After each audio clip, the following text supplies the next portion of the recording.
U.S. forces attacked while evacuating Americans and Afghan allies out of Kabul,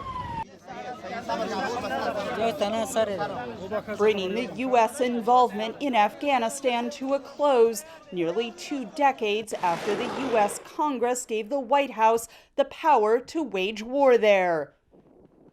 Authorizations that also covered the conflict in Iraq and then stretched to include engagements ranging from Syria to Yemen to the strike against Iranian General Qasem Soleimani. Over 20 years, successive administrations have interpreted and reinterpreted the text of that resolution to use it in new countries against an expanding list of loosely connected groups. This process has all but cut Congress out of its fundamental responsibility to decide issues of war and peace. Under the U.S. Constitution, Congress has the power to declare war, but the 2001 and 2002 authorizations of use of military force gave U.S. presidents broad powers to engage overseas. Presidents increasingly go it alone and tell Congress the bare minimum about military actions. Presidents and their lawyers look to a 20-year-old authorization of force to justify their actions.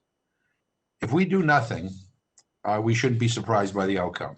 Earlier this year, before the evacuation of Kabul, the White House signaled it was willing to work with Congress to repeal those authorizations in favor of a narrower framework. They should include concrete consequences, like a funding cutoff with a shorter clock.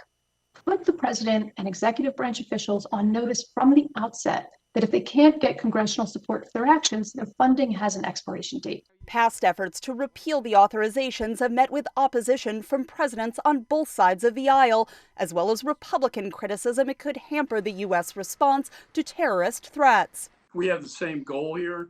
We may have just a little bit different means of getting about it. We should also avoid dismissive talk of forever wars because it implies that our ongoing counterterrorism engagements are illegal and unnecessary. As a senator, Biden worked for greater congressional oversight over presidential war powers. Now that he's in the White House, there is a sense Congress can reassert control over one of its most important responsibilities. There is a fundamental question of leveling with the American public and holding the president accountable for the justification that he or she proposes to provide. A key Senate committee approved the repeals earlier this summer, clearing the way for a full floor vote when the Senate returns to work in Washington in September. Catherine Gibson, VOA News, Washington.